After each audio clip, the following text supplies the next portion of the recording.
नमस्कार मंडळी, मराठी गीतांच्या गोष्टी या युट्यूब चॅनलवर आपले स्वागत.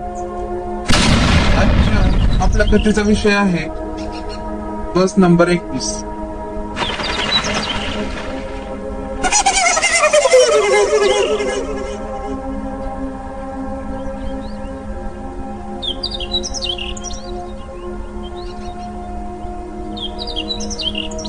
प्रवीण जनता मत न्यूजपेपरच्या ऑफिसच्या समोरील बस स्टॉपवर रात्रीचे 10:30 वाजले होते.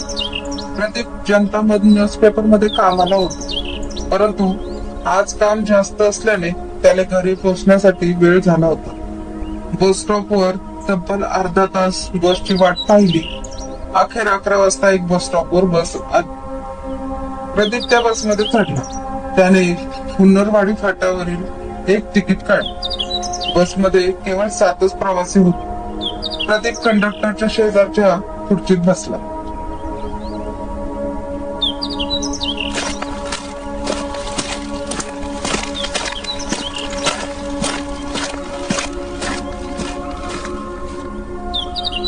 बस चालू झाली आणि हुन्नरवाडी फाट्याकडे निघाली. बस मधील मागचे प्रवासी शांत झोपले होते, तेवढा प्रदीप जागा होता. काही वेळाने कंडक्टरने आपल्या शेजारी बसलेल्या प्रदीपला विचारले की एवढ्या रात्री गावी काही चाललात का? तर प्रदीप हो म्हणाला. काही घरात प्रॉब्लेम झाला आहे का? नाही म्हणजे एवढ्या रात्री उशिराने जात आहात? कंडक्टरने दबक्या आवाजात प्रदीपला विचारले. प्रदीप म्हणाला, नाही तसे काही नाही, मी इथे जनता मत न्यूजपेपर मध्ये कामाला आहे. तर आज मला कामावरून निघायला उशीर झाला, त्यामुळे मी एवढ्या उशिराने जात आहे.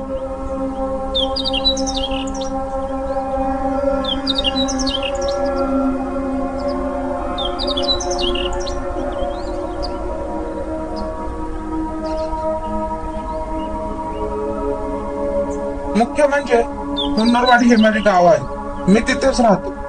म्हणजे तुम्ही हुन्नरवाडीचे आहात का? कंडक्टरने प्रदीपला विचारले. प्रदीप हो म्हणून उत्तर दिले.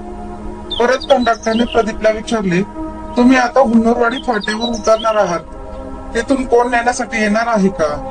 प्रदीप म्हणाला, हो, माझा मोठा भाऊ नेण्यासाठी येणार आहे. कंडक्टर म्हणाला, अच्छा ठीक आहे. थोडा वेळ कंडक्टर शांत बसला आणि नंतर शांत आवाजात प्रदीपला परत विचारू लागला की हुन्नरवाडी फाट्यावर मागच्या आठवड्यात रात्री एका बसचा अपघात झाला होता. बस क्रमांक 21.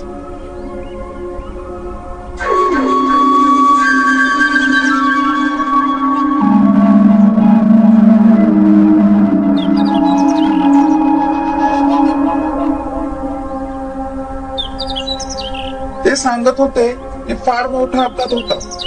ती बस झाडावर जोरात आदळली होती आणि त्यातील जे 7-8 प्रवासी होते ते तिथेच ठार झाले. त्याचबरोबर बस चालकाचा व कंडक्टरचा देखील मृत्यू झाला. कंडक्टर व बस चालकाला सोडून बाकी सर्व सगळ्या प्रवाशांना जनता मत न्यूजपेपर मध्ये फोटो देखील आलेला. मी पाहिले त्यांचे फोटो पाहून खूप वाईट वाटले.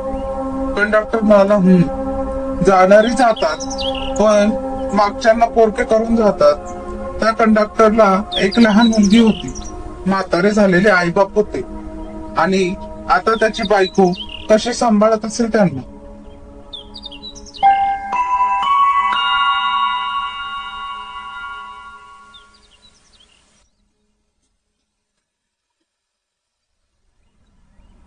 कंडक्टरचे डोळे अगदी अश्रूंनी भरून आले होते.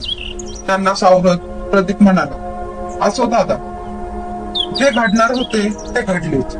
तुमच्याच आगारात कामाला होते ना ते दोघी, त्यामुळे तुम्हाला त्यांची सगळी माहिती होती वाटतं. कंडक्टरने आपले डोळे पुसले आणि म्हणाला, माहिती कशी नसणार, कारण की आम्ही तेच आहोत. मी बस क्रमांक 21 चा कंडक्टर आणि तो बस चालक. प्रदीप हसत हसत म्हणाला, काय दादा, माझी मस्करी करत आहात का?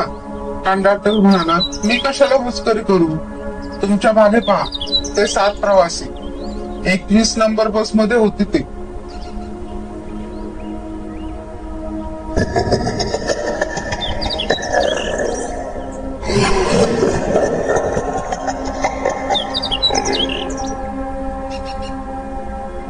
प्रदीपने मागे वळून पाहिले. खरंच एक एसटी मध्ये 21 बसचे प्रवासी होते. हे पाहून प्रदीप थोडा घाबरला. नंतर कंडक्टर म्हणाला, यावर विश्वास नसेल तर पुढे पहा, बसचा क्रमांक लिहिलेला आहे. प्रदीपने पुढे बसचा क्रमांक पाहिला तर बस क्रमांक 21च होता.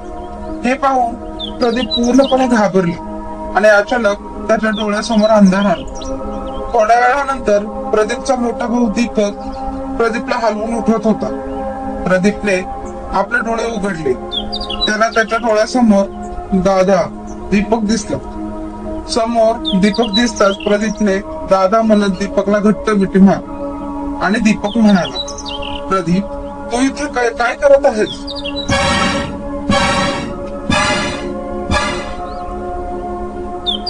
या 21 नंबर बसच्या सांगाड्यामध्ये अपघात झालेल्या बस क्रमांक 21 ची एसटी कुन्नूरवाडी फाट्याजवळील अपघाताच्या ठिकाणीच होती आणि बसमधील कंडक्टरच्या शेजारील खुर्चीवर प्रदीप बेशुद्ध पडलेला होता. हे ऐकून प्रदीप परत घाबरला आणि म्हणाला, दादा, पहिलं या बस मधून बाहेर चल. प्रदीप आणि दीपक 21 नंबर बस मधून बाहेर आले आणि दीपक प्रदीपला विचारू लागला की, प्रदीप, मला सांग, तू या अपघातात झालेल्या बस मध्ये असा काय आलास? प्रदीप घाबरत म्हणाला, दादा, मला काही कळेल. मी येताना ते 21 नंबरच्या बसमध्येच बसलो. सुरुवातीला बसताना मला कळले नाही की ती ही बस होती.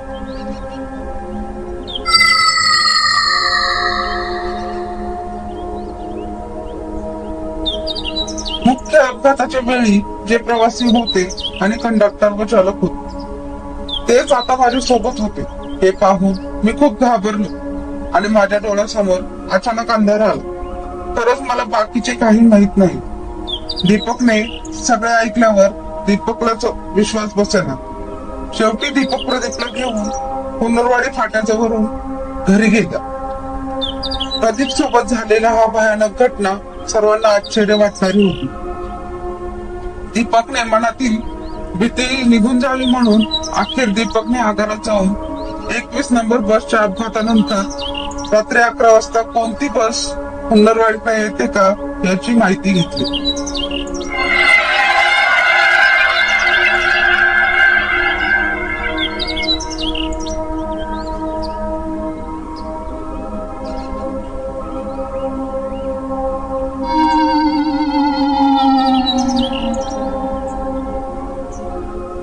पण या बस आगाराने माहिती दिली की 21 नंबर बसच्या अपघातानंतर रात्री 10 नंतर एकही बस आम्ही कुन्नूरवाडी फाट्याकडे सोडलेली नाही.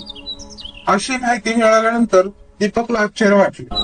खर तर या घटनेनंतर कुन्नूरवाडी फाट्याजवळ भीतीचे वातावरण तयार झाले होते आणि त्यामुळे रात्री 8 पासून पुढे साधे कुत्रे सुद्धा तिथे फिरकत नाही.